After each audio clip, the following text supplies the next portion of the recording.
अब आगे बढ़ते हैं जेन स्ट्रीट मामले पर। जो हमने मुहिम छेड़ी थी उसके बाद जो सेबी का एक्शन हुआ उसकी और थोड़ी सी बातचीत आगे बढ़ाते हैं। शेयर इंडिया सिक्योरिटीज़ के सीईओ सचिन गुप्ता हमारे साथ जुड़े हैं। Sachin ji, good afternoon. कैसे देख रहे हैं आप इस सेबी के नमस्कार। इंटरिम ऑर्डर को, और जो वीकली एक्सपायरीज पर जिस तरीके की वॉलेटिलिटी हम देख रहे हैं, क्या उस पर थोड़ी लगाम लगेगी या वो कंटिन्यू करेगी? गुड आफ्टरनून अनुज जी। अनुज जी, ये बड़ा ही वेलकम ऑर्डर है सेबी का। वेरी बोल्ड स्टेप और industry was not expecting it. हालांकि काफी टाइम से मार्केट में मर्मस थे कि सेबी इज इन्वेस्टिगेटिंग इट। ये SEBI has shown the clear intent कि रेगुलेटर बिल्कुल भी मैनिपुलेशन के ऊपर जीरो टॉलरेंस है। No matter who you are, आप इंटरनेशनल एक लार्ज एचएफटी फर्म है या कोई भी है, पर मैनिपुलेशन को लेके सेबी ने जो जीरो टॉलरेंस आज दिखाई है, इससे छोटे निवेशकों में जो लोकल प्रॉप शॉप्स है उनमें जो एक कॉन्फिडेंस की कमी थी, वापस से मुझे लगता है वो कॉन्फिडेंस वापस आएगा। और वापस से उन लोग को अपना जो काम उनका प्रॉब्लम हो रहा था due to the weekly expiry की वॉलिटिलिटी पे, वापस उनको अपना बिजनेस एस्टेब्लिश करने में हेल्प मिलेगा। तो जो ओके। सेकंड क्वेश्चन आपका है, मुझे ऐसा लगता है कि जो एक्सट्रीम वॉलिटिलिटी और हम swings, so called swings on expiry days देख रहे थे, उस पे काफी लगाम लगेगी। और छोटे ट्रेडर्स का और प्रॉप शॉप्स का कॉन्फिडेंस वापस आने से वापस उन लोग का लोकल बिजनेस जो है वो अच्छा होएगा। हम्म। लेकिन आज कैपिटल मार्केट से जुड़े स्टॉक्स में काफ़ी गिरावट है। सचिन जी, आप भी ऑब्वियसली उसी स्पेस से बिलोंग करते हैं, आप जी भी एक लिस्टेड जी कंपनी चलाते हैं। आपको लग रहा है जी। कि इससे थोड़ा सा एक इम्पैक्ट इस यूनिवर्स में जो कंपनीज हैं उनके वैल्यूएशंस पर आएगा? नहीं सर, मुझे ज्यादा कोई डीप इम्पैक्ट इसमें नजर नहीं आता है। एक शॉर्ट टर्म एक नी जग रिएक्शन है, बट अगर लोकल ट्रेडर्स का वॉल्यूम बढ़ने लगेगा तो वापस से वॉल्यूम पिक कर जाएंगे। मुझे नहीं लगता है इसका कोई वॉल्यूम से बड़ा इम्पैक्ट आएगा।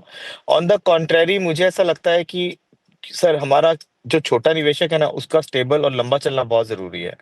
तो अगर उसका कॉन्फिडेंस इनबिल्ट रहता है, फेयर प्ले बनता है मार्केट स्पेस, तो वॉल्यूम धीरे धीरे पिक करेंगे। जो वॉल्यूम हम पिछले एक साल से धीरे धीरे ड्रॉप हो रहे हैं, और वो हमें लगता है वापस आएंगे। स्पेशली सेबी ने जो एक्शन लिए लास्ट एक साल से, जो ओवर पार्टिसिपेशन बाय रिटेलर था वो कम करने के लिए, बिकॉज एक रिपोर्ट था कि 90% of people lose money in this in derivative space. शायद ये भी एक कारण था कि लोग इतना पैसा इसलिए गवा रहे थे, ओवर वॉलिटिलिटी था। तो ये सारी चीजों को पॉजिटिव वे में इम्पैक्ट करेंगी, और वॉल्यूम स्लोली एंड ग्रेजुअली ऊपर ही जाएंगे, कम नहीं होंगे इससे। Sachin ji, good afternoon. श्रेया बात कर रही हूँ। लेकिन अब इस सब में बड़ा सवाल ये है कि रिटेल की अप्रोच क्या होनी चाहिए, एक्सपायरी वाले दिन कैसे ट्रेड करे वो?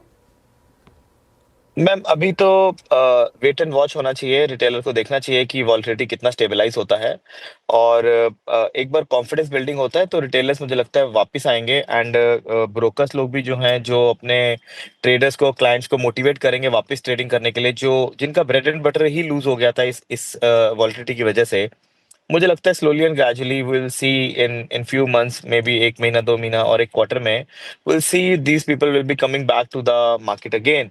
और उनको वापस से अपना ब्रेड एंड बटर अर्न करने के लिए यहाँ से एक मोटिवेशन मिलेगा मैम। ओके। अच्छा सचिन जी, नमस्कार, वीरेंद्र बोल रहा हूँ। मैं थोड़ा सा दूसरे पर्सपेक्टिव से बात भी करता हूँ। सेबी ने अपनी कार्रवाई करी, हम वाकई सब, चाहे मार्केट पार्टिसिपेंट हो, एक्सचेंजेस हो, इस एक्सट्रीम वोलेटिलिटी को लेकर दुविधा में थे। बाजार के मतलब जिसे कहते हैं ना, जो एथिक्स होते हैं वो ख़राब होते हैं इससे। बट जैन स्ट्रीट ने भी कहा है कि जो भी कुछ हमने कहा वो रेगुलेशंस के दायरे में कहा। उनके पॉइंट ऑफ व्यू से अगर आप सोचें थोड़ा सा, उनका तर्क क्या होगा जब वो अपना केस प्रेजेंट करेंगे? थोड़ा सा इस पे अपनी राय रखेंगे आप? सर देखिए, मुझे जेन एग्जैक्टली ट्रेड क्या करता है मुझे तो उस बारे में इतनी जानकारी नहीं है, पर जो आज मैंने सेबी ऑर्डर में हाँ, पढ़ा है उससे जो मुझे समझ आता है, ये हाँ, कुछ कैश मार्केट और डेरिवेटिव मार्केट में पोजीशन बिल्टअप करके ऑप्शन का जो मार्केट है उसको उसके अंदर प्रॉफिट बनाते थे। आपने भी जैसे आज सुबह से दिखाया कि उनका फ्यूचर मार्केट में कुछ 7,000 करोड़ का लॉस है, और कैश मार्केट में प्रॉफिट है।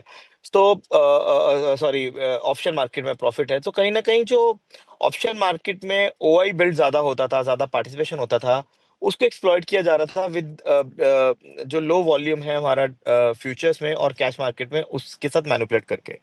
तो मुझे लगता है कि जेन का तर्क तो यही होना चाहिए कि दोनों इंडिपेंडेंट ट्रेडिंग है, और इंडिपेंडेंटली वो ट्रेड कर रहे थे।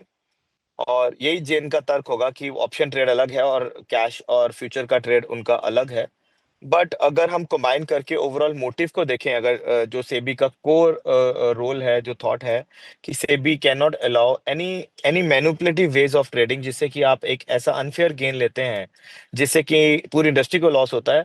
SEBI can not allow you to continue with that. So I think उसी चीज को आगे बढ़ाते हुए SEBI will go head and then can definitely take the view कि वो दोनों इंडिपेंडेंट ट्रेड्स हैं। बिकॉज अभी मैंने आज सुबह ही मीडिया में देखा कि जिनका जो कैश मार्केट का ट्रेड था वो शायद इंडियन एंटिटी में हो रहा था और ऑप्शन का ट्रेड शायद अलग एंटिटी में हो रहा था। तो they can always take the view that these are two independent trades.